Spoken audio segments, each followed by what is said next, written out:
इसका बेस पता है कैसा? ये देखो मेरे पास ज्ञान गंगा है, ये इसी रामपाल ने लिखी है, चोर ने। सबसे बड़ा जो चोर है अभी का, प्रभुपाद तो गया, वो तो था ही चोर। अब ये दूसरा जो सबसे बड़ा चोर है रामपाल, उसका मैं आज खंडन करने जाने वाला हूं। अब मैं इन्हीं श्लोकों का रियल ट्रांसलेशन आपको बताता हूं, क्या है इसका रियल ट्रांसलेशन। ये मेरे पास श्रीमद् भगवद गीता है, गीता के शांकर भाष्य। लोगों को इतने प्रभु बनाने के शौक है, इनको ये तक नहीं पता कि ब्रह्म सिर्फ परम तत्व कोई है ही नहीं। तो बंदी छोड़ सतगुरु रामपाल जी महाराज जी की जय हो, बंदी छोड़ कबीर परमेश्वर जी की जय हो, सभी को राम राम सत साहेब। आज फिर हम हाजिर है एक नई वीडियो के साथ में। काफी भगत भाइयों की डिमांड आ रही थी कि इनके ऊपर जो है वीडियो बनाइए। एक भाई है यश तिवारी, उन्होंने सतगुरु रामपाल जी महाराज जी की ज्ञान गंगा पुस्तक के ऊपर काफी अभद्र भाषा के साथ में और कुछ सवाल जवाब किए हैं, तो उनके सवालों का जवाब दिया जाएगा इस वीडियो में। यश तिवारी इनका नाम है। तो ये जो यश तिवारी है आप देख रहे होंगे, ये फिलहाल जेल की हवा खा चुके हैं, क्योंकि इनका जो काम था ये जो है, देखो तर्क वितर्क होते हैं लेकिन शब्दों की मर्यादा होनी चाहिए। इन्होंने जो है आर्य समाज के को लेकर के बहुत ज्यादा अपशब्द बोले, वीडियो बनाई, एस्कोन के ऊपर अपशब्द बोल के वीडियो बनाई, और सतगुरु रामपाल जी महाराज जी के ऊपर भी इन्होंने अपशब्द बोले और वीडियो बनाई। यानी इन्होंने फुल गाली गलौज की, माची नंद की वीडियो बना करके और आर्य समाज को लेकर के, जिस कारण से इनकी कंप्लेंट हुई और इनको जो है जेल की हवा तक खानी पड़ी है। फिलहाल इनको बेल मिल चुकी है। आइए जानते हैं इनके बारे में थोड़ा सा और डिटेल से। Yash Tiwari YouTuber and UPSC aspirant now in jail. Hi, my name is Yash Vishnu Dutta Tiwari.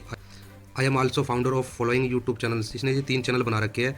जो इसने संत रामपाल जी महाराज जी की वीडियो डाली थी वो सनातन धर्मा डिकोडेड चैनल पे डाली थी। इसने 3 चैनल बना रखे, आर्य समाज एक्सपोज और ये इस्कॉन एक्सपोज, ये चैनल है इसके तीनों, ये यूट्यूब के। ये कहता है आई फॉलो आदि Shankaracharya not properly but I believe that Vedanta is real scripture of Sanatan Dharma. I believe वेदों की औकात नहीं है। यानी ये जो है आर्य समाज के ऊपर कटाक्ष कर रहा है, वेदों को गलत बता रहा है। ये ज़्यादातर उपनिषद को मानने वाला इंसान है। और ये जो है आई गोट अरेस्टेड, ये यहाँ पर अरेस्ट हो चुका है। और यहाँ पर जो है अरेस्ट क्यों हुआ, इसके पीछे कारण क्या था, ये लिखा हुआ है कि content against Maharshi Dayanand Saraswati and Arya Samaj, यहाँ पर ही लिखा पूरा। तो इसने जो है महर्षि दयानंद आर्य समाज के खिलाफ जो है एक गलत कंटेंट बनाया था, उसमें अपशब्द बोले गए थे। तो यहाँ पर जो है ये जो है here is my one video clip abusing Swami Dayanand 18+, जो 18 साल से उम्र के जो है एयरफोन का यूज करे। इस पर 18 साल से ऊपर के जो एयरफोन्स का इस्तेमाल करे। और ये यहाँ पर जो है, ये यहाँ पर जो है तेलंगाना टुडे, ये जो है तेलंगाना टुडे न्यूज़। और यहाँ पर जो है इसको आई गोट बेल ऑन सम कंडीशंस, इसको ये बेल मिल चुकी है ये। तो ये नीचे क्या कहता है, आई डोंट थैंक गॉड, कि मैं भगवान का कभी धन्यवाद नहीं करता, but my self for saving my self, क्योंकि मुझे खुद ने बचाया है। बिकॉज अहम ब्रह्मास्मि आई एम गॉड, ये कहता है मैं ही भगवान हूँ, आई एम गॉड, और भगवान की मुझे ज़रूरत नहीं है क्योंकि मैं ही खुद को बचाने वाला हूँ। और ये जो गॉड है देखो यहाँ पर, अभी यहाँ पर जो है गॉड जो है ये रहा गॉड, ये जो गॉड है ये घुटने टेक के बैठा हुआ है भाई साहब। और ये जो गॉड है यानी साहेब है, गाली भी देते हैं, ये गाली देते हैं, बहुत ज़बरदस्त खतरनाक वाली गाली देते हैं ये भगवान। ये कहते हैं अहम ब्रह्मास्मि आई एम गॉड, मैं ही भगवान हूँ। और ये भगवान जो है गाली भी देते हैं। और जो है अब इस भगवान जी का मुर्गा बनाया जा रहा है यहाँ पे। अब ये मुर्गा बनने के लिए तैयार है, अहम ब्रह्मास्मि आई एम गॉड। ये जो भगवान जी है खुद को भगवान मानते हैं ये, और जब ये मुर्गा बनने के लिए तैयार है। अभी आपने देखा अहम ब्रह्मास्मि, मैं ही भगवान हूँ। जो भगवान है, गॉड है, वो घुटनों के बल बैठे हुए थे। तो इनका ये जो है ये आदि शंकराचार्य को फॉलो करते हैं और इसी थ्योरी को लेकर ये आगे बढ़ रहे हैं, अहम ब्रह्मास्मि आई एम गॉड, मैं ही भगवान हूँ। तो इनके अब प्रश्नों को लेते हैं, ये क्या कहते हैं। तो शास्त्रार्थ सवाल जवाब होना, तर्क वितर्क होना कोई गलत बात नहीं है, लेकिन शब्दों की मर्यादा का होना बहुत जरूरी है। तो आइए अब भाई साहब के सवाल लेते हैं। यश तिवारी जी आखिर आगे क्या बताते हैं। अब देखिए मैं उस श्लोक का वास्तविक ट्रांसलेशन आपको दिखाता हूं। द्वाइमो पुरुषो लोके क्षराक्षर एवच शर सर्वाणि भूतानि, इसमें क्षर का मतलब दिया हुआ है और अक्षर किसको कहा है वो भी दिया हुआ है। लेकिन इसने क्या किया, क्षर को एक पुरुष अलग है और अक्षर मतलब एक भगवान अलग है, यानी क्षर ब्रह्म है और अक्षर पर ब्रह्म है, ये बताने की कोशिश की। अब देखिए इसका समुदाय रूप से पृथक किए हुए ये दो भाव संसार में पुरुष नाम से कहे जाते हैं। इनमें से एक समुदाय क्षीण होने वाला, नाशवान। देखो, क्षर का मतलब है जो जिसका नाश हो जाता है वो पुरुष, और दूसरा उसके विपरीत अक्षर पुरुष है, जो कि भगवान की माया शक्ति है। अक्षर जो है कूटस्थ अक्षर उच्चते, कूटस्थ। कूटस्थ का मतलब अगर आप सर्च कर लोगे अभी भी गूगल में, तो कूटस्थ का मतलब होता है माया शक्ति। भगवान की जो योग माया है उसे कूटस्थ भी कहते हैं। तो कूटस्थ जो है वो भगवान की माया शक्ति को कहा गया है, जिसे अक्षर पुरुष कहते हैं। क्षर पुरुष की उत्पत्ति का बीज है तथा अनेक संसारी जीवों की कामना और कर्म आदि के संस्कारों का आश्रय है, वह अक्षर पुरुष कहलाता है। यानी ये जो कूटस्थ है, मूल प्रकृति माया भगवान की शक्ति, उससे ही क्षर पुरुष, यानी जो भी कोई नाशवान चीजें हैं, आपको पता है कि ये सब प्रकृति में से उत्पन्न होती है। मूल प्रकृति यानी माया से ही ये सब जो पंच महाभूत है वो उत्पन्न होते हैं, और पंच महाभूत नाशवान है, इनके नाश होते हैं। तो यही पे कहने की कोशिश की कि इस अक्षर पुरुष यानी माया प्रकृति से ही क्षर पुरुष यानी जो सर्वभूतानि, यहां पे कहेंगे कि वो दोनों पुरुष कौन है। देखिए, तो भगवान स्वयं ही बतलाते हैं, समस्त भूत अर्थात प्रकृति का सारा विकार तो क्षर पुरुष है, और कूटस्थ अर्थात जो कूट राशि की बात स्थित है अथवा कूट नाम माया का है, जिसके वचना छल कुटिलता आदि पर्याय है। उपर्युक्त माया आदि अनेक प्रकार से जो स्थित है वह कूटस्थ है। संसार का बीज अंतर्हित होने के कारण वह कूटस्थ नष्ट नहीं होता, अतः अक्षर कहा जाता है। ये ई ब्रह्म को जीव और जगत के रूप में प्रोजेक्ट जो करती है वो है भगवान की माया शक्ति, ब्रह्म की माया शक्ति, जिसे योग माया कहा गया है, जिसे यहाँ पे अक्षर पुरुष कहा गया, और उससे ही ये सब क्षर पदार्थ यानी समस्त भूत प्रकृति का सारा विकार तो क्षर पुरुष है। जिसका नाश हो उसे क्षर कहते हैं, क्षर जिसका नाश हो रहा है। तो ये जितने भी एलिमेंट्स है जो प्रकृति से उत्पन्न होते हैं, पंच महाभूत, उन पंच महाभूतों से ही ये सारी चीजें बनी है। तो पंच महाभूत का ही नाश होता है, ये सारी चीजों का नाश होता है, इसलिए इसे क्षर कहा गया। तुझे कूटस्थ का मतलब नहीं पता और पुरुष का मतलब नहीं पता। कूटस्थ का मतलब होता है जीवात्मा और पुरुष का मतलब होता है परमात्मा। इस श्लोक के अंदर दोनों ही वर्ड आए हैं, और तू कूटस्थ का मतलब बता रहा माया शक्ति, और पुरुष का तो मतलब ही नहीं पता इसमें। और जो तो ये जो भाई है जो भागवत गीता दिखा रहा है, ये जो आपको पढ़कर सुना रहा है, जो अनुवाद पढ़कर सुना रहा है, ये अनुवादकर्ता का अपने घर का अनुवाद है। ये भावार्थ सुना रहा है, ये सरलार्थ नहीं सुना रहा, ये भावार्थ सुना रहा है इस गीता का। भावार्थ क्या होता है? जो अनुवाद करता होता है उसका अपना मत होता है, वो अपना मत वो अपने हिसाब से करता है। अगर राम सुखदास की भागवत गीता देखोगे जो अनुवाद किया हुआ है, या फिर और एस्कोन वालों की देखोगे, या फिर इसका ये दिखा रहा है शंकर भाष्य, तो हर किसी का भावार्थ अलग अलग मिलेगा, क्योंकि भावार्थ में अपना अनुभव होता है, अपने विचार होते हैं अनुवादकर्ता के। ठीक है, हम दिखाते हैं बिल्कुल प्योर श्रीमद् भागवत गीता, और इसको ना तो कूटस्थ का मतलब पता है। कूटस्थ का मतलब होता है जीवात्मा, ये कह रहा है कूटस्थ का मतलब माया शक्ति होता है, और पुरुष का मतलब तो इसको पता ही नहीं। पुरुष का मतलब क्या होता है? चल भागवत गीता, वही गीता प्रेस गोरखपुर से प्रकाशित है, जयदयाल गोविंद का। इसमें जो है जो की तो दिखा रखी है, इसमें कोई भावार्थ नहीं है, इसमें संस्कृत होगी और हिंदी होगी, बिल्कुल ये प्योर है। ये वही गीता अध्याय 15 का श्लोक नंबर 16। ठीक है, इस पे आ जाते हैं। इसमें लिखा हुआ है, इस संसार में नाशवान और अविनाशी भी ये दो प्रकार के पुरुष है। पुरुष का मतलब होता है परमात्मा, भी सिद्ध करेंगे। और संपूर्ण भूत प्राणियों के शरीर तो नाशवान है, और जीवात्मा, ये देखो कूटस्थ का मतलब होता है जीवात्मा, ये कह रहा है कूटस्थ का मतलब माया शक्ति। और अक्षर का मतलब होता है अविनाशी, याद रखना अक्षर है आगे काम आएगा, अविनाशी कहा जाता है।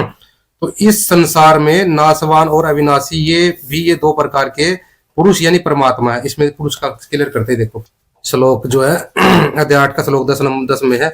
इसमें यहाँ पुरुषम लिखा हुआ, पुरुषम का मतलब होता है परमात्मा को, पुरुषम यानी परमात्मा। तो यहाँ पर जो है हम दोबारा इसी श्लोक पे आ जाते हैं। तो इसलिए इसमें लिखा है कि इस संसार में नाशवान और अविनाशी भी ये दो प्रकार के पुरुष यानी परमात्मा है। सर पुरुष और अक्षर पुरुष, यानी सर पुरुष और अक्षर पुरुष, ये दो पुरुष यानी परमात्मा है। और इनके लोकों में संपूर्ण प्राणियों के शरीर तो नाशवान है, और जीवात्मा यानी कूटस्थ जीवात्मा सबकी अविनाशी, किसी की नहीं मरती। अभी श्लोक में प्रमाणित करके दिखाया जो है सर पुरुष और अक्षर पुरुष यानी दो परमात्मा है। इनके अंतर्गत जितने भी प्राणी है उनके शरीर नाशवान और जीवात्मा अमर होती है। कूटस्थ का मतलब होता है जीवात्मा, और पुरुष का मतलब परमात्मा होता है। जो ये भाई बता रहा है वो गलत बता रहा है। ये जो है इनके अपने विचार है, अनुवादकर्ता के अपने विचार दिखा रहे हैं, और हमने जो आपको रियल श्लोक दिखाया जो श्रीमद् भागवत गीता का है। आगे देखते हैं क्या कहता है। उत्तम अतिशय उत्कृष्ट पुरुष तो अन्य ही है, अर्थात इन दोनों से अत्यंत विलक्षण है, जो कि परमात्मा, परम आत्मा, परम जिसमें विशेषण है नाम से कहा गया है, वह ईश्वर अविद्या जनित शरीरादि आत्माओं की अपेक्षा पर है, और यानी अविद्या वाले जो जिसको अविद्या लगी है जीव भाव से पर है, और सब प्राणियों का आत्मा यानी अंतरात्मा है। इस कारण वेदांत वाक्यों में वह परमात्मा नाम से कहा गया है। उसी का विशेष रूप से निरूपण करते हैं, जो पृथ्वी, अंतरिक्ष और स्वर्ग इन तीनों लोगों को अपने चैतन्य बल की शक्ति से उनमें प्रविष्ट होकर केवल स्वरूप सत्ता मात्र से उनको धारण करता है, और जो अविनाशी ईश्वर है अर्थात जिसको कभी नाश ना हो, ऐसा नारायण नामक सर्वज्ञ और सबका शासन करने वाला है। यहाँ पे नारायण यानी वो जो सगुण साकार रूप जो 4 भुजा वाले हैं उनकी बात नहीं की गई है। नारायण यानी जो अधिष्ठान स्वरूप है। नर आयन, नर यानी ये जितने भी बीइंग्स है उनका आयन यानी आश्रय जो है, जो ब्रह्म है यानी जो सर्वव्यापक तत्व है। तभी कहा ना कि जो तीनों लोकों में प्रविष्ट होकर कोई व्यक्ति तो नहीं हो सकता, वो कोई सर्वव्यापक चैतन्य ही होगा। उपर्युक्त ईश्वर का पुरुषोत्तम का नाम प्रसिद्ध है। अब देखिए अब कृष्ण आत्म तत्व के व्यू पॉइंट से बोल रहे हैं, क्योंकि मैं क्षर भाव से अतीत हूं, अर्थात अक्षत्व नामक मायामय संसार वृक्ष अतिक्रमण किए हुए हूं, और संसार वृक्ष के बीज स्वरूप अक्षर से भी उत्पन्न हूं, यानी मूल प्रकृति अतिशय उत्कृष्ट अथवा अतिशय उच्च हूं, इसलिए अर्थात क्षर और अक्षर से उत्तम होने के कारण लोक और वेद में मैं पुरुषोत्तम नाम से विख्यात हूं। भक्त जन मुझे इसी प्रकार जानते हैं, और कवि जन भी काव्य आदि में इसी नाम का प्रयोग करते हैं, अर्थात पुरुषोत्तम इसी नाम से ही मेरा वर्णन करते हैं। अब देखो ये इन लोगों की चालाकी देखो, ये कबीर रामपाल जो है वो सिर्फ ये और ये श्लोक दिखाता है और ये प्रूव करने की कोशिश करता है कि देखो ये दोनों से अन्य कोई और है। वो ये वाला श्लोक नहीं दिखाता क्योंकि इसमें कृष्ण खुद कह रहे हैं ना कि मैं पुरुषोत्तम हूं। वो ये वाला श्लोक कभी नहीं दिखा रहा ये रामपाल वाले। लेकिन यहां पे भी कृष्ण अपनी बात नहीं कह रहे, आत्म तत्व के व्यू पॉइंट से कह रहे हैं। जैसे मैंने 2 वीडियो डाले हैं, अष्टावक्र गीता की महिमा, अवधूत गीता की महिमा, उसमें कृष्ण का मैं क्या है वो मैंने समझाने की कोशिश की है, उसको भी आप देख लीजिए एक बार।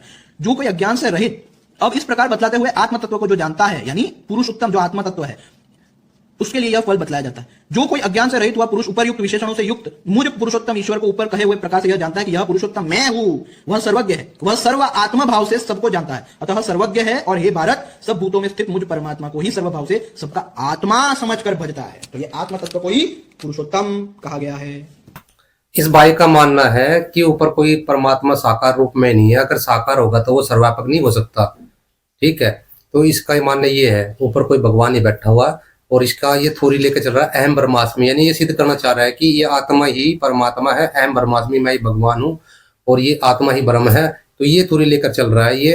ये भाई कहता है कि सतगुरु रामपाल जी महाराज जो है आगे के श्लोक नहीं दिखाते, वो जो 15 का 16-17 ही दिखाते हैं, 18, 19, 20 नहीं दिखाते।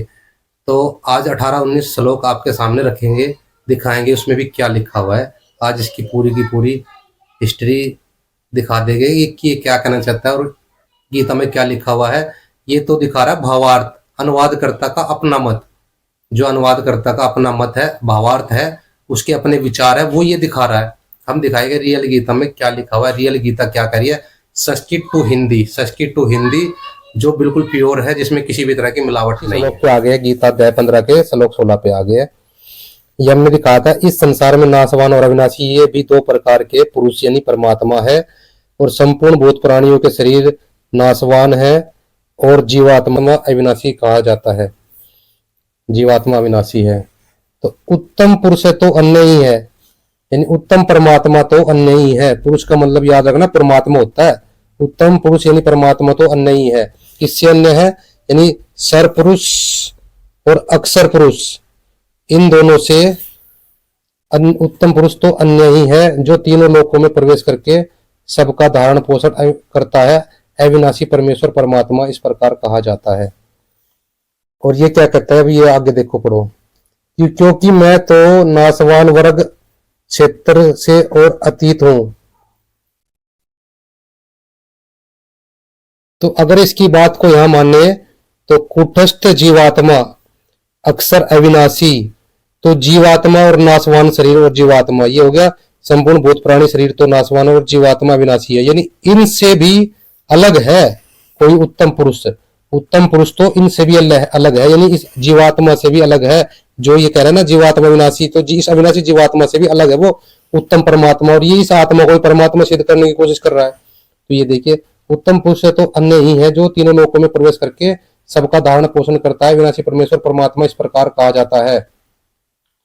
और ये कहता है कि वो जो है सर्वव्यापक है, अगर एक स्थान में बैठा हुआ तो सबका धारण पोषण कैसे करेगा। तो इसके बारे में प्रमाण दिखाएगा, परमात्मा एक स्थान में बैठा हुआ है, जैसे सूर्य एक स्थान पर होते हुए भी सभी लोगों को प्रकाशित करता है, उस्मान करता है, इसी तरह वो परमात्मा एक स्थान पर बैठकर सभी का धारण पोषण करता है। और ये देखो, क्योंकि मैं नाशवान जड़ वर्ग क्षेत्र से सर्वथा अतीत हूं और अविनाशी जीवात्मा से भी उत्तम हूं। देखो इसमें कंपेयर कर दिया गीता ज्ञानदाता ने। ये कहता है ये जो गीता बोल रहा है ये ब्रह्म बोल रहा है, और जो गीता ज्ञानदाता जो ब्रह्म है वो खुद कह रहा है कि मैं अविनाशी जीवात्मा से भी उत्तम हूँ, यानी श्रेष्ठ हूँ, तगड़ा हूँ। और ये पाखंडी कह रहा है कि जीवात्मा और ब्रह्म एक ही है, यानी जीवात्मा भी और ब्रह्म भी एक ही है। ये कह रहा है उत्तम हूँ, इसलिए लोक में और वेद में मैं पुरुषोत्तम नाम से प्रसिद्ध हूँ। अब ये क्या है लोक में, यानी जो यहाँ काल के अंतर्गत जितने भी लोक है उस लोक में, और वेदों में कहते हैं ओंकार वेद का मूला, इस ओंकार में सब जग बोला। यानी वेदों में ओम फाइनल है, ओम से ऊपर कोई भक्ति नहीं है वेदों के अंदर। तो वेदों में और इस लोकों में यहाँ पे यानी सुना सुनाए ज्ञान के आधार से, ये भी ये कह सकते लोक वेद के आधार से, यानी सुने सुनाए ज्ञान के आधार से ये इस काल के अंतर्गत जितने भी लोग आते हैं उन लोकों में और वेदों में ये पुरुषोत्तम नाम से प्रसिद्ध है। ये पुरुषोत्तम नहीं है लेकिन ये प्रसिद्ध है, यानी उत्तम।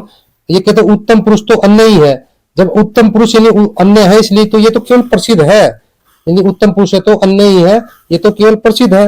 जैसे आपने सोशल मीडिया पे देखा होगा, कोई भी रातों रात प्रसिद्ध हो जाता है, सोशल मीडिया रातों रात प्रसिद्ध कर देती है, तो वो प्रसिद्ध कर देती है, वो प्रसिद्ध हो जाता है सोशल मीडिया के द्वारा। तो ये तो केवल इसी तरह ये भी लोक वेद में प्रसिद्ध है, ये पूर्ण तरह से पुरुषोत्तम नहीं है।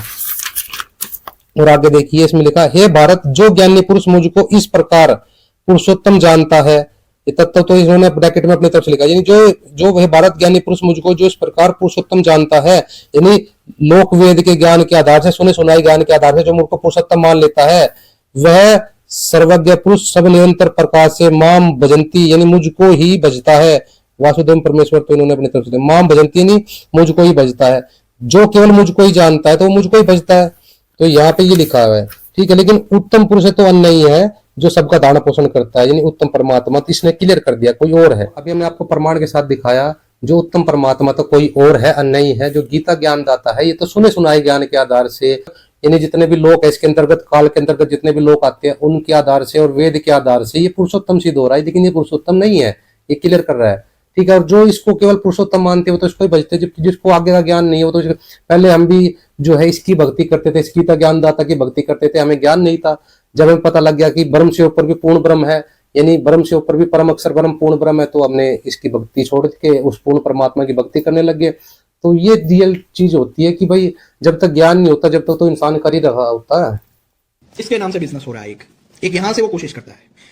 अब देखो अर्जुन यहां पे पूछता है 8वां अध्याय पहला दूसरा श्लोक, हे पुरुषोत्तम, वो ब्रह्म तत्व क्या है, अध्यात्म क्या है, कर्म क्या है? तो उसका जो उत्तर है वो देखो कृष्ण क्या है, अक्षरम ब्रह्म परमम, परम अक्षर ब्रह्म है। अब यहां पे वो वाला अक्षर नहीं है जिसका नाश ना हो, यहां पे अक्षर है ओम। आपको पता होगा उपनिषदों में वेदांत में ओम को ब्रह्म कहा गया है, ओम को ही परम तत्व कहा गया। तो यहां पे भी परम अक्षर ब्रह्म है, अर्थात हे गागी वो बृहदारण्यक से उदाहरण देते हैं। इस अक्षर के शासन से ही सूर्य और चंद्रमा धारण किए हुए स्थित है, इत्यादि श्रुतियों से जिसका वर्णन किया गया है, जो कभी नष्ट न होता वह परमात्मा ही ब्रह्म है। परम विशेषण युक्त होने के कारण यहां अक्षर शब्द से ओम इति अक्षर ब्रह्म, अक्षरम ब्रह्म, इस वाक्य में वर्णित ओमकार का ग्रहण नहीं किया गया, क्योंकि परम वह विशेषण निरति से अक्षर ब्रह्म में ही अधिक संभव युक्ति युक्त है। उसी पर ब्रह्म का जो प्रत्येक शरीर में अंतरात्मा भाव है उसका नाम स्वभाव है, वह स्वभाव ही अध्यात्म कहलाता है। अब देखिए अभिप्राय है कि आत्मा यानी शरीर को आश्रय बनाकर जो अंतरात्मा भाव से उसमें रहने वाला है और परिणाम में जो परमार्थ ब्रह्म ही है वही तत्व स्वभाव है, उसे ही अध्यात्म कहते हैं, अर्थात वही अध्यात्म नाम से कहा जाता है। अब देखिए इसका मैं आपको उपनिषदों से देता हूं, ये जो कहा गया, यानी आकाश भी जिसमें ओतप्रोत है उसे ब्रह्म कहते हैं। हम सब जानते हैं कि सर्वव्यापक होने के कारण परम तत्व को ब्रह्म कहा गया है, क्योंकि वो सबसे व्यापक है। सबसे जो तत्व हमारे आंखों के सामने है जो सबसे व्यापक है वो है आकाश, और आकाश भी जिसमें ओतप्रोत है वो है ब्रह्म, और हमारी अंतरात्मा तत्व, जिसे अंतरात्मा को ही ब्रह्म कहा गया है, क्योंकि अंतरात्मा आकाश से भी ज्यादा व्यापक है, आकाश से भी परे है। इसलिए हमें जीव और आत्मा का पहले तो डिफरेंस समझना होगा, ये जानने के लिए कि आत्मा हमारी अणु नहीं है, हमारी आत्मा जो है वो सर्वव्यापक है। अभी इस पाखंडी ने जो है गीता अध्याय 8 का श्लोक 3 दिखाया है परम अक्षर ब्रह्म, और ये चेष्टा की है कि वो अक्षर जो है वो अक्षर का मतलब अविनाशी नहीं है, वो अक्षर है ओम अक्षर। अभी मैं आपको गीता अध्याय 8 का श्लोक 3 दिखाऊंगा, उसमें कहीं भी नहीं लिखा हुआ ओम अक्षर के बारे में। ये जो ओम अक्षर दिखा रहा है कि ओम अक्षर, ये अनुवादकर्ता के अपनी सोच है, अपने विचार है, उसके अपने घर का ज्ञान है। ये अनुवादकर्ता का बार बार बोल रहा हूं मैं आपको, ये रियल गीता नहीं दिखा रहा। ये गीता के नाम पे एक पाखंड दिखा रहा है उस अनुवादकर्ता का। ये शंकर भाष्य जिसने इसका अनुवाद किया है, उस अनुवादकर्ता के अपने घर का कचरा है, वो दिमाग के कचरा है, वो उसके घर का। ये रियल गीता नहीं है। रियल गीता है संस्कृत टू हिंदी हम दिखाते हैं रियल गीता में, उसमें कहीं भी ओम अक्षर नहीं है। और जो वो परम अक्षर ब्रह्म का है। परम अक्षर यानी पूर्ण रूप से अविनाशी, अक्षर का मतलब अविनाशी होता है। और उन्होंने अक्षर का मतलब क्या कर दिया, अक्षर का मतलब यानी ओम अक्षर। पाखंडी ये कही के, इनमें अकल है कहीं। ये देखिए श्रीमद् भागवत गीता वही है, ये गीता प्रेस गोरखपुर से प्रकाशित है। ये है गीता प्रेस वालों की रियल गीता। अब ये देखिए इसमें लिखा हुआ है अध्याय 8 का श्लोक नंबर 3। इसमें लिखा है परम अक्षर ब्रह्म है, यानी वो जो है वो परम अक्षर ब्रह्म है। और यहाँ कहीं भी लिखा अपना स्वरूप अर्थात जीवात्मा अध्यात्म नाम से कहा जाता है। भूतों के भाव को उत्पन्न करने वाला जो त्याग है कर्म नाम से कहा जाता है। ये जो है इसमें पूरे श्लोक में कहीं भी ओम अक्षर का जिक्र नहीं है। ये देखो यहाँ तक है ये पूरा श्लोक, पूरा श्लोक यहाँ तक कहीं भी ओम अक्षर का जिक्र नहीं है। यहाँ से लेकर इतना श्लोक है ये संस्कृत है और ये संस्कृत टू हिंदी है पूरे श्लोक की। अब इसका मतलब क्या होता है हम समझाते हैं इसमें। जैसे कि ये गीता ज्ञानदाता ने यहाँ पे कहा था अध्याय 7 का श्लोक 29 में कहा है कि जो मेरे जैसे शरण होकर जरा और मरण से छूटने के लिए यत्न करते वे उस ब्रह्म को, यानी जो गीता बोल रहा है ये तो ब्रह्म है। और ब्रह्मा विष्णु महेश का पिता यानी ब्रह्म, जो ब्रह्मा विष्णु महेश का जो पिता है उसको ब्रह्म बोलते हैं। ब्रह्म का मतलब होता है भगवान, यानी ब्रह्मा से अलग है ब्रह्म। कभी कोई सोचे ब्रह्मा से अलग है ब्रह्म। तो जो जब मेरे जन्म मरण होकर छूटने का यत्न करते हैं वे उस ब्रह्म को, यानी उस परमात्मा को, ब्रह्म का अर्थ होता है परमात्मा को, संपूर्ण अध्यात्म को तथा संपूर्ण कर्म को जानते हैं। तो यहाँ हो गया सिद्ध उस ब्रह्म को, यानी कोई और ब्रह्म है इससे अलग। अभी गीता फिर यहाँ अर्जुन ने पूछा कि अध्याय 8 के श्लोक 1 में, 8 के श्लोक 1 में अर्जुन ने पूछा हे पुरुषोत्तम वह ब्रह्म क्या है, अध्यात्म क्या है, कर्म क्या है, कि वो क्या ब्रह्म है। तो यहाँ गीता अध्याय 8 के श्लोक 3 में जवाब दिया वह परम अक्षर ब्रह्म है। ये परम अक्षर ब्रह्म है यानी पूर्ण रूप से अविनाशी है, यानी इस ब्रह्म से ऊपर एक शक्ति है वो परम अक्षर ब्रह्म है। यानी देखो यहाँ पे क्लियर करते, देखो इसमें जिसमें थे ये लिखा सरपुरुष कहो या सरब्रह्म कहो, अक्षर पुरुष कहो अक्षर ब्रह्म कहो, ये दो हो गए ना। इस संसार में नासवान और अविनाशी भी ये दो प्रकार के पुरुष है, इन दो प्रकार के भगवान है। जिसमें कि सर ये यहाँ पर इस दोनों के साथ लगेगा सरब्रह्म सरपुरुष, अक्षर ब्रह्म अक्षर पुरुष। तो इनसे अलग है उत्तम पुरुष है तो अन्य ये जो तीनों लोकों में सबका धारण पोषण करता है, इसके लिए कहा जाए। तो वो उत्तम पुरुष कौन है, वो उत्तम पुरुष है परम अक्षर ब्रह्म। ये है ये वो उत्तम पुरुष परम अक्षर ब्रह्म है। ये परम अक्षर ब्रह्म के बारे में संकेत है। ये परम अक्षर ब्रह्म है यानी सरब्रह्म अक्षर ब्रह्म और परम अक्षर ब्रह्म, सरपुरुष अक्षर पुरुष परम अक्षर पुरुष, ब्रह्म कहो पुरुष कहो एक ही बात है। और ये यहाँ पे देखो इसका अक्षर का अर्थ क्या किया गया है। यहाँ पर अक्षर का मतलब होता है अविनाशी, अक्षर का मतलब होता है अविनाशी। और यहाँ पर भी अक्षर है अक्षरम, अक्षर का मतलब अविनाशी है, परम पूर्ण रूप से परम अक्षर अविनाशी ब्रह्म अविनाशी परमात्मा। तो इस परम अक्षर के बारे में जिक्र है। इस भाई का कहना है कि वो परम अक्षर ब्रह्म जो है वो अक्षर है। तो गीता के अंदर 3 पुरुष का यानी परमात्मा का जिक्र है। सरपुरुष यानी सरब्रह्म, ये जो काल निरंजन है, ये जो गीता बोल रहा है ये है। ये कहता है गीता अध्याय 4 के 5 और 9 में कहता है कि अर्जुन तेरे मेरे भोजनम हो चुके, तू नहीं जानता मैं जानता हूं। तो गीता ज्ञान दाता तो नासवान है, ठीक है। तो वो परम अक्षर ब्रह्म यानी पूर्ण रूप से अविनाशी ब्रह्म यानी परमात्मा, कोई अन्य है इससे ऊपर है, वो परम शक्ति है। तो ये 3 पुरुष का जिक्र है, सरपुरुष सरब्रह्म और अक्षर पुरुष अक्षर ब्रह्म, परम अक्षर पुरुष परम अक्षर ब्रह्म, ये 3 पुरुष का जिक्र है। इसको ईश कहते हैं, ईश्वर परमेश्वर, ये ब्रह्म परब्रह्म पूर्ण ब्रह्म, ये 3 स्थिति आती है। किसके बारे में कभी डिटेल से गीता का एक अलग से चैप्टर बनाएगा, गीता की अलग पूरी एक वीडियो बनाएंगे, इसको पूरी तरह से अच्छी तरह से समझाएंगे, एक अलग से वीडियो बनाएंगे तो उसमें समझाएंगे। बाकी अगर आप सतगुरु रामपाल जी महाराज जी के सत्संग सुनिए उस पर ज्यादा विस्तार के साथ बताया गया है। ये अक्षर और ये ओम ही ब्रह्म है, ब्रह्म का वाचक है। इसका मैं आपको प्रमाण मांडू के उपनिषद से भी दे देता हूं। ये सब वेदांत है, वेदों के ग्रंथ है। ये देखिए ओम इत्येक अक्षरम इदम सर्वम, यह ओम यह अक्षर ही सब कुछ है। यह जो कुछ भूत भविष्य और वर्तमान है उसी की व्याख्या है, इसलिए यह सब ओमकार ही है। उसके सिवा जो अन्य त्रिकालातीत वस्तु है वह भी ओमकार ही है। यह अक्षर ही सब कुछ है, इसलिए कहते हैं ब्रह्म सर्वम सर्वम खलविदम ब्रह्म, क्योंकि ब्रह्म ही ओम है और ओम ही सब कुछ है। फिर यहाँ पे दूसरे श्लोक में क्या कहते हैं, यह सब ब्रह्म ही है, यानी यह सब ओम परम तत्व ही है। यह आत्मा भी ब्रह्म ही है, वह यह आत्मा 4 अंशों वाला है। अब ये देखिए, यह सब ब्रह्म ही अर्थात यह जो ओमकार मात्र कहा गया है ब्रह्म है, अब तक परोक्ष रूप से बतलाए हुए उस ब्रह्म को विशेष रूप से प्रत्यक्षता यह आत्मा ब्रह्म है ऐसा कहकर निर्देश करते हैं यहाँ अयम शब्द द्वारा। तो आपने जान लिया वो क्या है, ओमकार को परम अक्षर यानी पर ब्रह्म, यानी जो ब्रह्म कहा गया है वो ओमकार को, परम तत्व जो कहा गया है वो ये ओमकार अक्षर। तो यहाँ पे इस अक्षर की बात की गई। यहाँ इसके ज्ञान का पूरा अंत आ गया। इसका कहने का मतलब है जीवात्मा ही सर्वव्यापक है और वही परमात्मा है और वही ओम है और वही ब्रह्म है और यही ब्रह्म ही सब कुछ है, इससे ऊपर कुछ नहीं है। तो अब इसके ज्ञान का पूरा अंत आ गया। अब यहाँ पे इसको ना बिल्कुल काट देंगे प्रमाण के साथ। कहते ना 100 सुनार के 1 लुहार की, अब मारेंगे लुहार वाली चोट इसके ऊपर बिल्कुल प्रमाण के साथ। इसकी जो है अब इसको प्रमाण के साथ दिखाते हैं कि ब्रह्म से ऊपर भी पूर्ण ब्रह्म है। ये वेदों से प्रमाण देखिए, अथर्ववेद मंडल 4 सूक्त 1 मंत्र 3 में लिखा हुआ है ब्रह्म है, ब्रह्मण है, उजभार मध्ययात। इसका अर्थ है पूर्ण ब्रह्म के मध्य से ब्रह्म की उत्पत्ति हुई। और ये देखिए अगला जो है अथर्ववेद, आगे देखिए अथर्ववेद मंडल 10 सूक्त 7 मंत्र 32 33 34, यानी ये जो वाक्य आया है ये तीनों ही मंत्रों में आया है। तस्मै ज्येष्ठाय ब्रह्मणे नमः, उस सबसे बड़े ब्रह्म को नमस्कार, यानी ज्येष्ठाय ब्रह्मणे नमः, यानी ज्येष्ठ माने बड़ा, बड़ा ब्रह्म यानी बड़े ब्रह्म को नमस्कार। यानी ब्रह्म है एक, ज्येष्ठाय ब्रह्म है, ज्येष्ठाय यानी बड़ा ब्रह्म है। तो गीता से प्रमाण दिखाते हैं ब्रह्म की उत्पत्ति उस अविनाशी परमात्मा पूर्ण ब्रह्म से हुई है।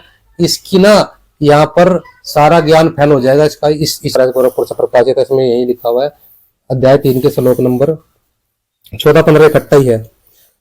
संपूर्ण प्राणी अन्न से उत्पन्न होते हैं, अन्न की उत्पत्ति वृष्टि से होती है, वृष्टि यज्ञ से होती है और यज्ञ जो है विविध कर्मों से उत्पन्न होने वाला जान।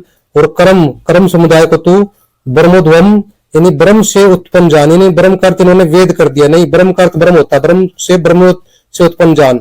और ब्रह्म को तू इन्होंने ब्रह्म कर दिया, यानी ब्रह्म का अर्थ ब्रह्म, यानी ब्रह्म को तू अक्षर समुद्भवम, अविनाशी परमात्मा से उत्पन्न जान।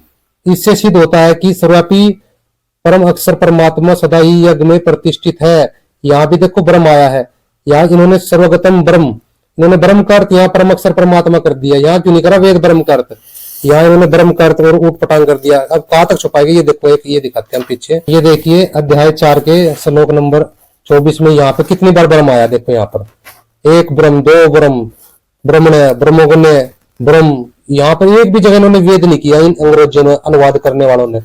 यहाँ ब्रह्म का अर्थ ब्रह्म कर दिया, यहाँ भी ब्रह्म का अर्थ ब्रह्म कर दिया, यहाँ ब्रह्मणा का अर्थ ब्रह्म रूप कर्ता के द्वारा कर दिया, ब्रह्म अग्नो का अर्थ कर दिया ब्रह्म अग्नि रूप में, यहाँ ब्रह्म का अर्थ ब्रह्म कर दिया। यहाँ इतने ब्रह्म आए यहाँ पे कि कहीं भी इन्होंने वेद नहीं किया इन अंग्रेजों ने। और यहाँ जहाँ काम की बात थी, यहाँ काम की बात थी, यहाँ इन्होंने ब्रह्म का अर्थ वेद करके बैठ गए, क्योंकि यहाँ इस ब्रह्म की उत्पत्ति बताई गई है, यहाँ से इस ब्रह्म की उत्पत्ति सिद्ध हो रही है। इसलिए यहाँ पे इन्होंने गोलमोल कर दिया इन अनुवाद करने वालों ने, क्योंकि सच्चाई छुपाना इनका पाखंडी का काम है। ब्रह्मोद्भवम वेद से उत्पन्न लिख दिया है, ब्रह्मोद्भवम का अर्थ ब्रह्म कर देगा, ब्रह्म का अर्थ ब्रह्म, यानी ब्रह्मोद्भवम यानी कर्म समुदाय को तू ब्रह्म से उत्पन्न जान, और ब्रह्म को तू अक्षर समुद्भवम अविनाशी परमात्मा से उत्पन्न हुआ जान। इससे सिद्ध होता है कि सर्वव्यापी परम अक्षर परमात्मा ही सदा ही यज्ञ में प्रतिष्ठित है। वो परम अक्षर परमात्मा, परम अक्षर ब्रह्म, अभी अध्याय 8 का 3 श्लोक दिखाया था, उसी परमात्मा ने इस ब्रह्म की उत्पत्ति की है। जहां ये अंग्रेज कह रहा था कि वो परम अक्षर जो अक्षर है वो ओम अक्षर है, वो परम अक्षर ब्रह्म को ये ओम अक्षर बता रहा था। ये रहा यहाँ पे लोग क्लियर, क्योंकि ये अध्याय 8 का श्लोक 3 में यहाँ ये अंग्रेज क्या कह रहा था, ये परम अक्षर ब्रह्म, ये जो परम अक्षर है ये ओम अक्षर है।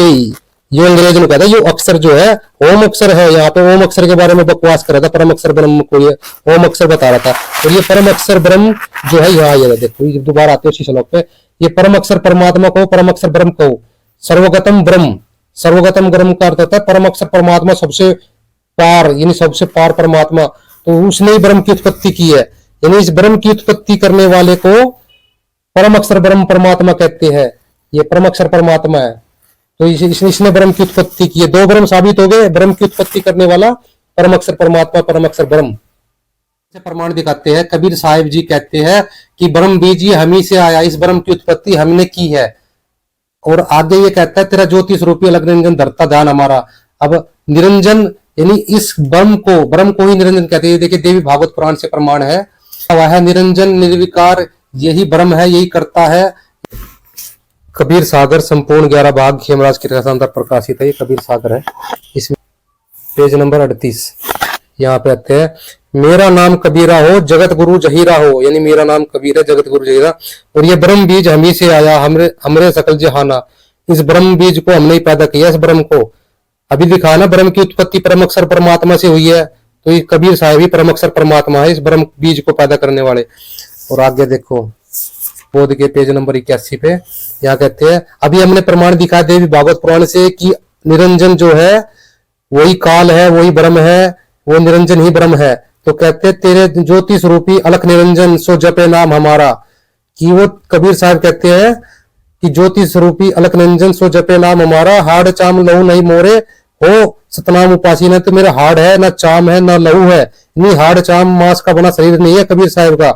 और तारण तरण अभय पद दाता, यानी मैं उस अभय पद दाता यानी मोक्ष देने वाला क्या कबीर अविनाशी, वो कबीर अविनाशी है। परम अक्षर परमात्मा, यानी परम अक्षर, परम का अक्षर का अर्थ होता है अविनाशी, यह परम पूर्ण रूप से अविनाशी जो है कबीर साहब है।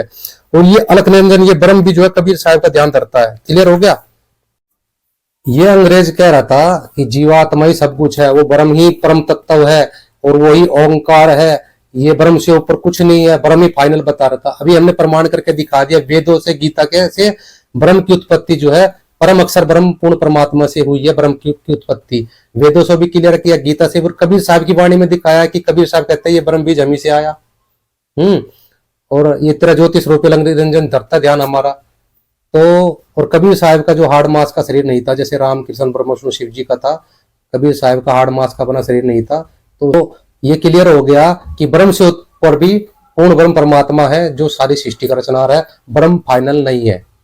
और ये जो है अंग्रेज कह रहा है ब्रह्म से ऊपर कोई नहीं है, ब्रह्म ही फाइनल है। अब ये श्लोक से इसका धंधा है दूसरा, ओम तत्सत इति निर्देशो ब्रह्मस्त्रे विदे स्मृतः।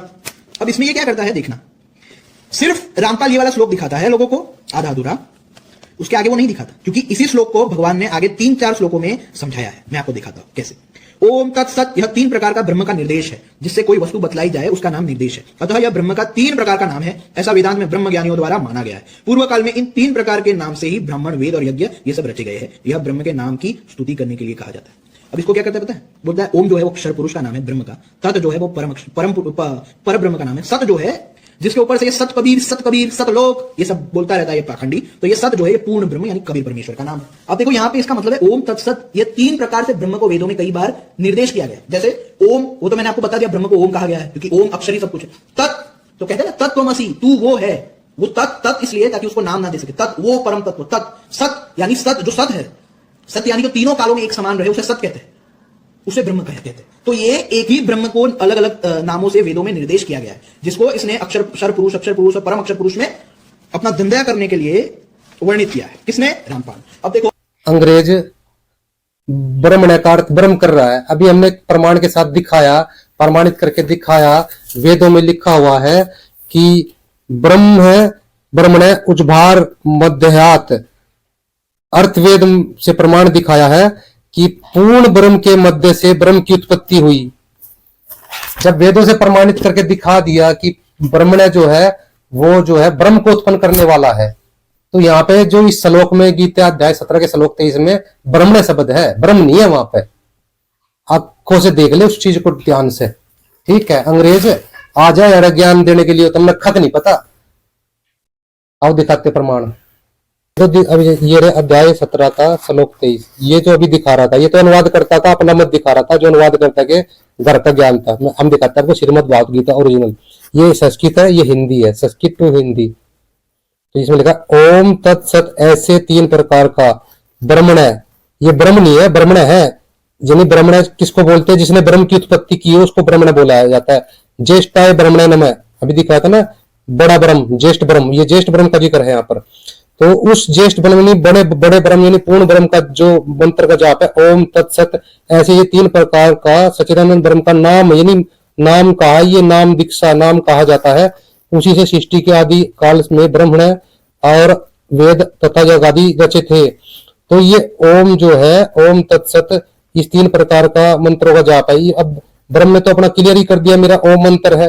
तो ये ओम मंत्र अध्याय 8 के 13 में ब्रह्म ने कहा कि मेरा तो ओम मंत्र है जाप करने का। तो यहाँ पर जो ओम तत्सत 3 मंत्र का जाप ये परम अक्षर ब्रह्म का है। के साथ दिखाया जो ब्रह्मण्य है वो ब्रह्म को पैदा करने वाला है, यानी पूर्ण ब्रह्म की के जाप की विधि बताई है।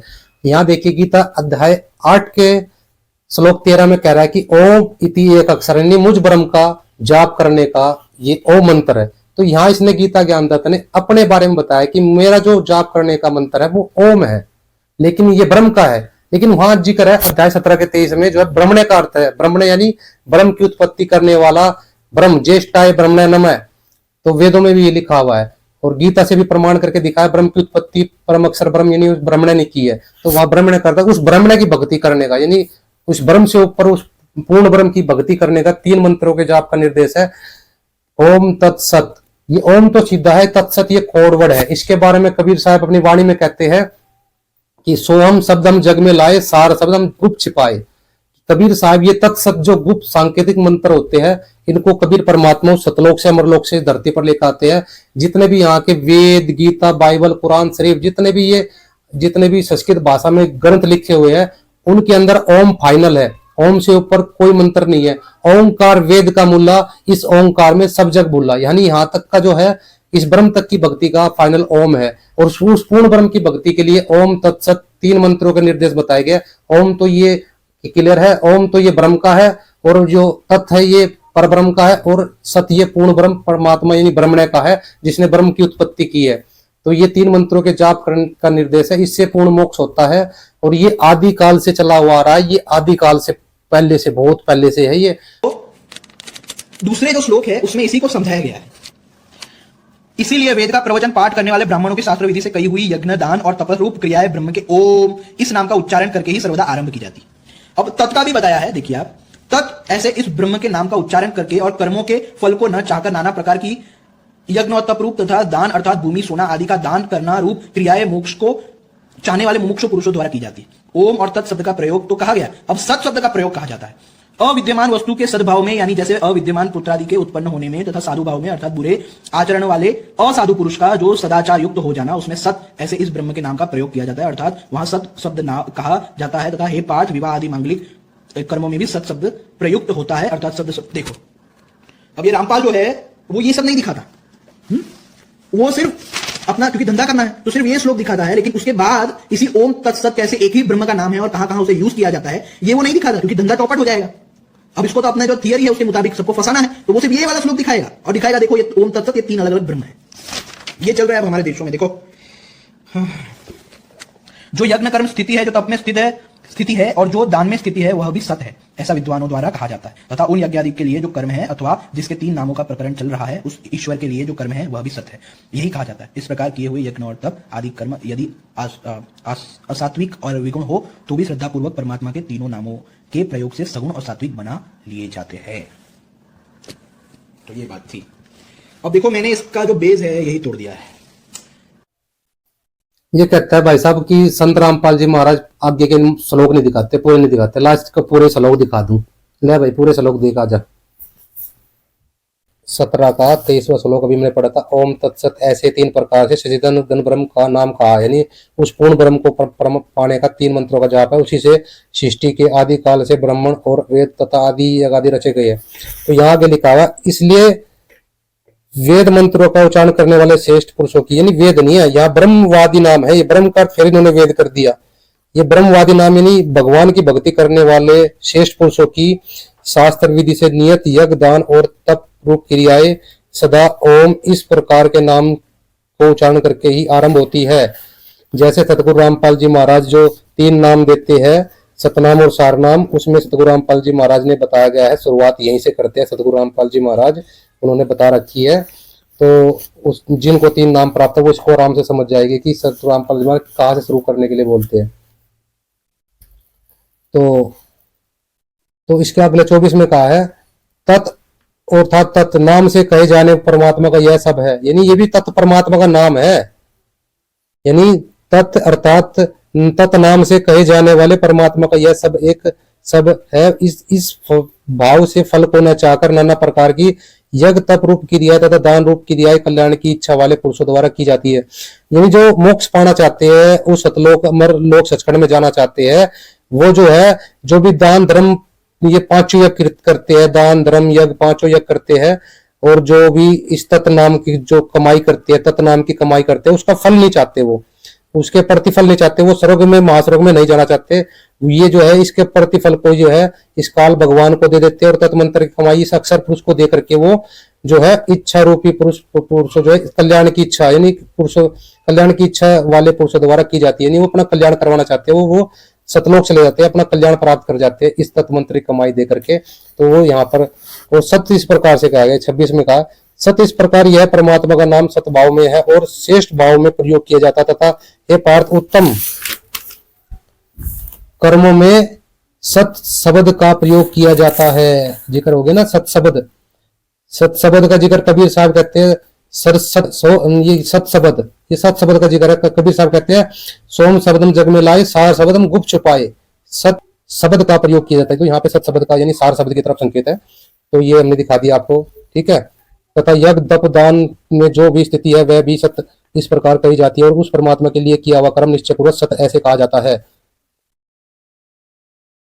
तो उस परमात्मा के लिए कहा जाने वाला सत्य इस प्रकार कहा जाता है, यानी कि जैसे जैसे सत साहेब, सतलोक, सतनाम, सतपुरुष, सचखंड, सत साहेब, तो ये सब सत लगाते हैं। ये तो यानी उसके सत्कर्म होते हैं, वो सत्कर्म करता है परमात्मा सत साहेब। सब पुराण, तो शिव पुराण में ये लोग ब्रह्मा विष्णु महेश के पिता सदाशिव को लाएंगे। देवी भागवत होगी तो उसमें माता को ब्रह्मा विष्णु महेश का पिता बताएंगे। विष्णु पुराण होगा तो उसमें महाविष्णु को ब्रह्मा विष्णु महेश का पिता बताएंगे। गणेश पुराण में महागणेश को ब्रह्मा विष्णु महेश का पिता बताया गया है। तो भाई ये तो पुराणों की श्रृंखला है, ये सब अपने अपने सेक्टों के बिलीफ्स है, सच है। क्योंकि परम तत्व जो है वो निर्गुण निराकार है, ब्रह्मा विष्णु महेश साकार है। तो जो परम तत्व होगा वो ऑफकोर्स इन लोगों से परे हो, वो सबके अंतरात्मा है, सर्वव्यापक अंतरात्मा ब्रह्म जो परम तत्व हर पुराणों में, इसीलिए उसको ब्रह्मा विष्णु महेश का रूप तो ब्रह्मा विष्णु महेश को उसका रूप तो बताया गया है, लेकिन वो फिर भी ब्रह्मा विष्णु महेश से परे है, क्योंकि ब्रह्मा विष्णु महेश साकार है और वो जो है वो निर्गुण निराकार और सर्वव्यापक सबकी अंतरात्मा के रूप में सबके अंदर स्थित है। वो तो देखो ब्रह्मा विष्णु महेश का जो पिता है उसका चुनाव चिन्ह है ओम। अभी प्रमाण से दिखाएगा, शिव पुराण से भी, हर जगह से, जहां भी ये खड़ा होकर कह दे कि ओम मेरा मंत्र है, ये समझ जाओ कि यही काल है, यही ब्रह्म है, यही निरंजन है, यही ब्रह्मा विष्णु महेश का पिता है। जैसे अगर कहीं भी कमल का फूल दिखाई दे जाए तो लोगों को बताने की जरूरत नहीं, वो तुरंत समझ जाते हैं कमल यानी बीजेपी, बीजेपी यानी मोदी का चिन्ह हो तो तुरंत समझाते हैं कांग्रेस, हाथ यानी कांग्रेस, कांग्रेस यानी यार राहुल गांधी। तो ऐसे ही ये ओम जो चिन्ह है ये काल का है, और जहां भी ये खड़ा हो जाए तो समझो ये काल है। अब हम प्रमाण के साथ दिखाते हैं आपको। शिव पुराण है, संचित मोटा टाइप केवल हिंदी, गीता प्रेस गोरखपुर से प्रकाशित है। इसके आते हैं विद शिव पुराण विद वेसर संहिता और पेज नंबर 44 पे। यहाँ पर क्या हुआ, विष्णु और ब्रह्मा का युद्ध हो गया एक बार इस बात पे कि वो कहता है कि मैं भगवान, वो विष्णु कहता है मैं भगवान। तो बीच में इनके पिता सदाशिव ने लिंग स्थापित कर दिया, ये एक बहुत बड़ा पिलर लिंग खड़ा कर दिया। बाद में यहाँ पे शिव रूप धारण करके आ गया ये। तो ये शिव रूप धारण करके क्या कहता है, ये 45 नंबर पेज पे आ गए। यहाँ पे ब्रह्मा और विष्णु ने पूछा, प्रभु सृष्टि आदि 5 कर्तव्य लक्षण क्या, कृपया हमें बताइए। भगवान सिंह बोले, मेरे कर्तव्य को समझना अत्यंत ज्ञान है। तो ये आगे यहाँ बोलता हुआ आ रहा है 40 नंबर पेज पे आगे। तो यहाँ 40 नंबर पेज पे कहता है, पुत्रो तुम दोनों ने तपस्या करके प्रसन्न हुए मुझ परमेश्वर से सृष्टि स्थिति नामक 2 कर्त प्राप्त किए हैं। यानी ये जो पुत्रो कह रहा है ब्रह्मा और विष्णु को, ये पुत्र कह रहा है पुत्रो कि ब्रह्मा विष्णु तुम दोनों ने तपस्या करके प्रसन्न हुए मुझ परमेश्वर से सृष्टि, यानी ब्रह्मा जो सृष्टि करता है, विष्णु स्थिति नामक 2 कर्त प्राप्त किए है, और ये दोनों तुम्हें प्रिय है। इसी प्रकार मेरे विभूति स्वरूप रुद्र और महेश्वर में 2 अन्य कर्त प्राप्त किए है, सनार और तिरुभाव का मुझसे प्राप्त किया। यानी ये ब्रह्मा विष्णु और रुद्र और महेश इनसे अलग है। ये जो बोल रहा है, ये जो पुत्र बोल रहा है, इनको पुत्र बोल रहा है, ये कौन है, ये यहाँ करता है कि मैंने पूर्व काल में अपने स्वरूपभूत मंत्र का उपदेश किया है जो ओंकार रूप से प्रसिद्ध है। वह मंगलकारी मंत्र है। सबसे पहले मेरे मुख से ओंकार प्रकट हुआ जो मेरे स्वरूप का बोध कराने वाला ओंकार वाचक है। मैं वाच्य हूँ, यह मेरा मंत्र स्वरूप ही है। प्रतिदिन ओंकार निरंतर स्मरण करने से मेरा समन होता है। तो यहाँ क्लियर होगा ब्रह्मा विष्णु महेश का जो पिता है इसका ये ओम मंत्र है। अब आते हैं, हम लेते हैं देवी भागवत पुराण। तो यहाँ पे हम श्रीमद देवी भागवत पुराण पे आ गए। हम ये गीता प्रेस गोरखपुर से प्रकाशित है। इसके हम आते हैं देवी भागवत पुराण 3रा स्कंद, और जो है यह यहाँ पे 138 नंबर पेज पे आ गए। यहाँ पे लिखा हुआ है, विष्णु जी कहते हैं तुम सदस्वरूप हो, यह संसार तुम ही से उद्भासित हो रहा है, मैं ब्रह्मा और शंकर तुम्हारी कृपा से विद्यमान है, हमारा अविभाव और तिरुभाव यानी मृत्यु होता है, केवल तुम नित्य जगत जननी हो, प्रकृति सनातनी देवी हो। तो भगवान शंकर बोले देवी यदि महाप्रभु विष्णु तुम्ही से प्रकट हुए तो उनके बाद उत्पन्न होने वाले ब्रह्मा भी तुम्हारे ही बालक हुए, फिर तमोगुणी लीला करने वाला शंकर मैं क्या तुम्हारी संतान नहीं हुआ, अर्थात मुझे भी उत्पन्न करने वाली तुम ही हो, शिव संपूर्ण संसार की सृष्टि करने में तुम बड़ी चतुर हो।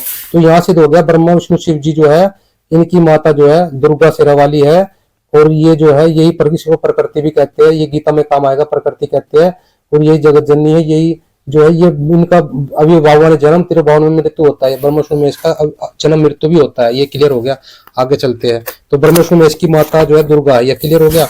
अब हम आते हैं यहाँ पर, ये 7वां स्कंद है, देवी द्वारा हिमालय को ज्ञान उपदेश ब्रह्म स्वरूप का वर्णन करना, ये देवी हिमालय को ज्ञान उपदेश का उपदेश ब्रह्म स्वरूप। तो इसके हम आते हैं पेज नंबर पर लेते, पेज नंबर 500, पेज नंबर आते हैं 574 पे। ये कहती है प्रणम धनुष है, जीवात्मा बाण है, ब्रह्म को उसका लक्ष्य कहा जाता है, यानी ब्रह्म का जो है जाप ओम है, और ये जो ब्रह्म है ये अभी क्लियर हो जाएगा। उस एकमात्र परमात्मा को जाने, दूसरी बातें छोड़ दे, यही अमृत रूप परमात्मा के पास पहुंचाने वाला पुल है। संसार समुद्र से पार होकर अमृत स्वरूप परमात्मा को प्राप्त कराने का यही सुलभ साधन है। इस आत्मा को ओम के साथ जप का साथ ध्यान करो। ये कहा रहता है यह उस समुद्र पार, उस पार जो ब्रह्म है उसको पा जाओगे, तुम्हारा कल्याण हो। यह सब का आत्मा ब्रह्मलोक दिव्य आकाश में स्थित है, यानी जो है ये ब्रह्म को पा जाओगे। ये ओम जो है ब्रह्म का मंत्र है, और ये ब्रह्म जो है ब्रह्म विष्णु महेश का पिता है। अभी आपको शिव पुराण से भी क्लियर किया, जो ओम मंत्र कह रहा था वो ब्रह्म विष्णु महेश को पुत्र कह रहा था, यहाँ दुर्गा ने भी क्लियर कर दिया ब्रह्म जो है। अब आपके देवी भागवत गीता पे आते हैं। ये श्रीमद भागवत गीता गीता प्रेस वाले की यहाँ पे कहता है कि ओम इति एक अक्षर ब्रह्म विवाण मां मनुष्य, यानी ये ओम मंत्र है, यानी मुझ निर्गुण ब्रह्म का ये ओम मंत्र है। यहाँ पर क्लियर कर दिया ओम मंत्र है। तो यहाँ पे आगे, यहाँ पे अध्याय 14 के श्लोक 3 पे आगे, हे अर्जुन मैं ब्रह्म रूप मूल प्रकृति भी दुर्गा को लिए था, वो दुर्गा को प्रकृति कहते हैं। संपूर्ण भूतों की योनि अर्थात गर्भधान का स्थान है, और मैं उन योनों में चेतन समुदाय रूप गर्भ को स्थापन करता हूँ। उस जड़ चेतन के सहयोग से सब भूतों की उत्पत्ति होती है। हे अर्जुन नाना प्रकार के सब योनि में जितनी मूर्तियां अर्थात शरीरधारी प्राणी उत्पन्न होते हैं, प्रकृति उन सबकी गर्भ धारण करने वाली माता है, और मैं बीज स्थापन करने वाला पिता हूँ। क्लियर हो गया, बीज स्थापन करने वाला पिता ये दुर्गा माता है, और ये बीज स्थापन करने वाला पिता ये ब्रह्म है।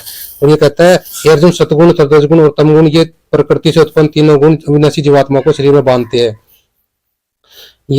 ये तीन आत्मा ये सतगुण रजगुण तमगुण ये प्रकृति से उत्पन्न तीनों गुण अविनाशी ब्रह्मा जीवात्मा को शरीर में बांधते हैं।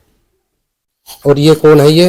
ये ओम है, ये ब्रह्म है, ये ओम है, यही दुर्गा का पति है, और यही ब्रह्म विष्णु महेश का पिता है। ये गीता से भी प्रमाण दिखाया, 8 के श्लोक 13 में कहता है कि मुझ ब्रह्म का वो मंत्र है, और ये कहता है 13 के श्लोक 3 में कहता है कि ये दुर्गा प्रकृति तो सभी गर्भ धारण करने वाली माता है, और मैं भी स्थापन करने वाला पिता हूँ। तो ये सबकी माता, मैं सबका पिता हूँ। आगे कहता है प्रकृति से उत्पन्न तीनों गुण रजगुण ब्रह्म सतगुण सुनो तमगुण शिव जीवात्मा को यहाँ फंसाते हैं। मार्कंडे पुराण में प्रमाण देखिए, ये ब्रह्मा रजगुण है, और विष्णु सतगुण है, और शिव जी तमगुण है। यही 3 गुण है, यही 3 देवता, ये मार्कंडे में प्रमाण दिखा दिया। तो गीता में भी सिद्ध हो गया कि ब्रह्म विष्णु महेश की माता यानी प्रकृति से उत्पत्ति 9 गुण यदि ब्रह्म विष्णु महेश की माता दुर्गा है, और ये ओम ब्रह्म ही उसका पिता है, ब्रह्म विष्णु महेश का पिता। ये देवी भागवत पुराण में भी क्लियर कर दिया कि ओम ही ये जो है ब्रह्म है, और यही ब्रह्म विष्णु महेश का पिता है। और शिव पुराण से भी क्लियर कर दिया ये ओम ही जो है ब्रह्म विष्णु महेश का पिता है, वहां भी पुत्रो बोल रहा है। तो जहां भी ओम दिख जाए आंख मच के समझ लेना यही काल है, यही ब्रह्म है, और यही ओम है। यूज करेंगे कि ब्रह्म किसको कहा गया है। कोई व्यक्ति जो ऊपर बैठा है उसको ब्रह्म कहा गया है, या ब्रह्म यानी सर्वव्यापकता को कहा गया है। लोग सिर्फ ब्रह्म की एक डेफिनेशन जो हर वेदों में, हर पुराणों में, हर उपनिषदों में दी है, बस इस डेफिनेशन को समझ जाए तो उन्हें अकल आ जाए। क्या है वो डेफिनेशन? कि ब्रह्म वो है जिससे सब उत्पन्न होता है और जिसके अंदर सब स्थित है। अगर जिसके अंदर सब स्थित है यानी वो कोई व्यक्ति तो नहीं हो सकता जिसने हमें उत्पन्न करके वो कोई अलग हो गया, हम यहां पे आ गए, वो ऊपर बैठ गया। हम उसमें स्थित है, स्थित यानी यहां पे मेटाफिजिक्स की बात की गई है, और उसमें हम लीन हो जाएं। जब हम किसी भी चीज को सर्वव्यापक कहते हैं तो कोई व्यक्ति नहीं हो सकता जो ऊपर बैठा है, नहीं तो वो सर्वव्यापक कैसे होगा? खुद सोचो। यहां पे भी मैंने आपको अक्षर दिखाया उपनिषदों में, जिसमें ये आकाश भी ओतप्रोत है, वो है ब्रह्म, वो है परम अक्षर यानी ओम। ये कहता है भगवान किसी व्यक्ति रूप में ऊपर नहीं बैठा हुआ, अगर वो एक व्यक्ति रूप में होता तो वो सर्वव्यापक नहीं हो सकता, सभी का धारण पोषण नहीं कर सकता। अरे भाई साहब, एक स्थान पर क्रिकेट मैच खेला जाता है और वही क्रिकेट मैच पूरे वर्ल्ड में सभी के टेलीविजन में दिखाई देता है, सभी उसमें को अपने वर्ल्ड में अपने अपने घरों में बैठकर देख सकते हैं।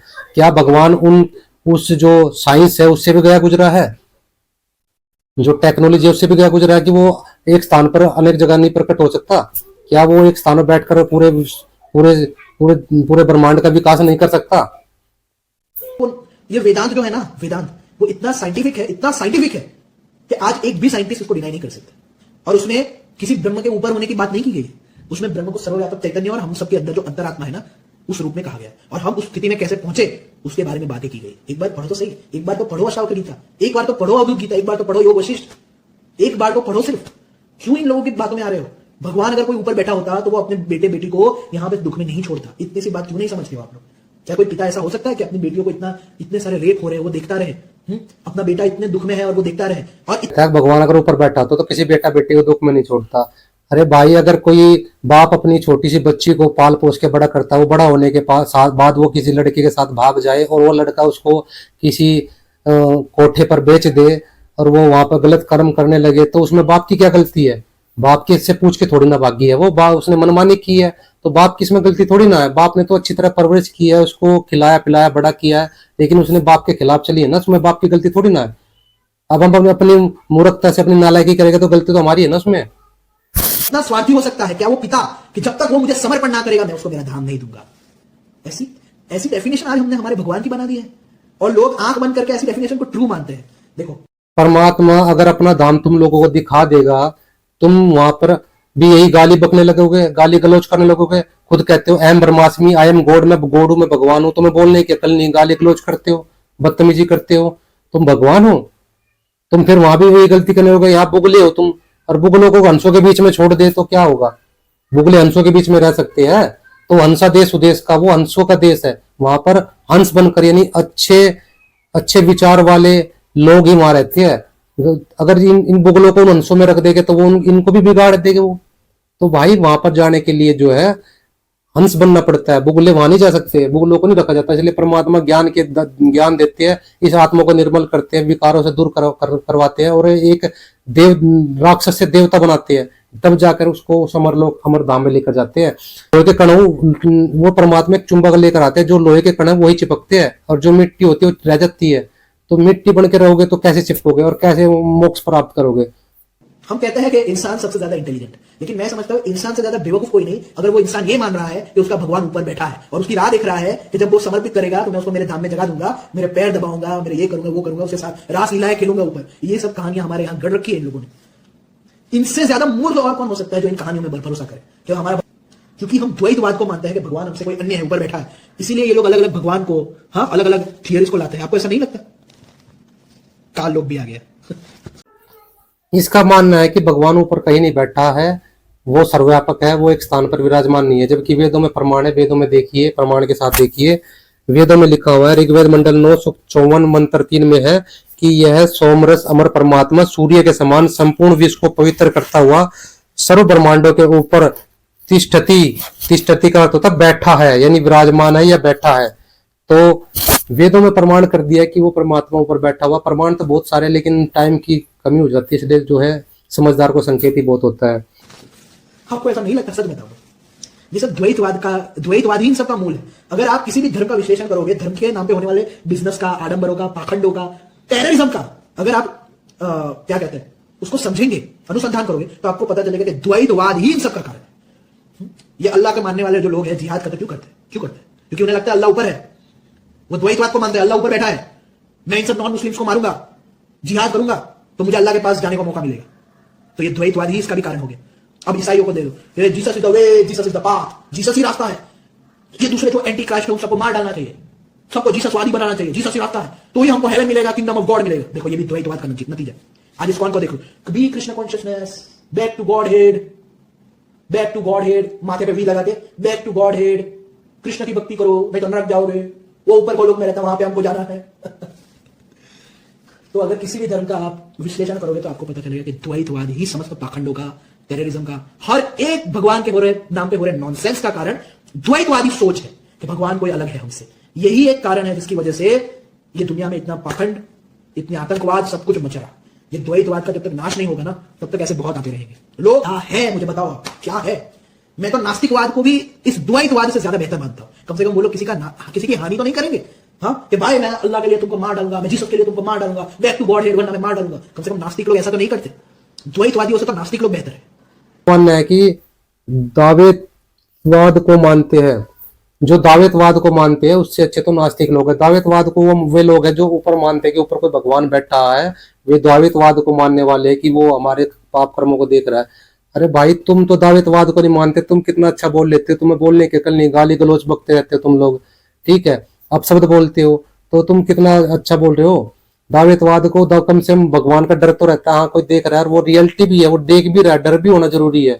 और तो भाई अच्छे बुरे कर्म तो देखो इंसान के ऊपर डिपेंड करते हैं, चाहे तुम दावेतवाद में रह लो चाहे नास्तिक बन के रह लो, अच्छे बुरे कर्म तो तुम्हारे ऊपर डिपेंड करेगा। और दूसरी बात कहता है जो इंसान नास्तिक, उसमें गीता में क्या लिखा हुआ है, जो लोग नास्तिक हैं उनके बारे में गीता में लिखा हुआ है, ये देखिए प्रमाण गीता में लिखा हुआ है, गीता प्रेस गोरखपुर से प्रकाशित। जो लोग ये कहते हैं कि मैं ही भगवान हूँ, अहम ब्रह्मास्मि, आई एम गॉड, यानी मैं ही भगवान हूँ, अहम ब्रह्मास्मि, आई एम गॉड, आत्मा ही सब कुछ है, जिन लोगों की ये थ्योरी है, जो ऊपर मानते कोई भगवान नहीं बैठा हो, जिनकी थ्योरी है, उसमें गीता में क्या कहा उनके बारे में देखिए। ये है अध्याय 16 का श्लोक नंबर 8। वे असुरी सब प्रकृति वाले मनुष्य कहा करते हैं कि जगत आश्रय रहित है, सर्वथा असत्य है और बिना ईश्वर के है, जैसे अहम ब्रह्मास्मि यही मैं ही भगवान हूँ, यानी बिना ईश्वर के है, अपने आप केवल स्त्री पुरुष के सहयोग से उत्पन्न है, अतः केवल काम ही इसका कारण है, इसके सिवा और क्या है। इस मिथ्या ज्ञान को अवलंबन करके जिनका स्वभाव नष्ट हो गया है, जिनकी बुद्धि मंद है, सबका उपकार करने वाले कुकर्मी मनुष्य केवल जगत के नाश के लिए ही समर्थ है।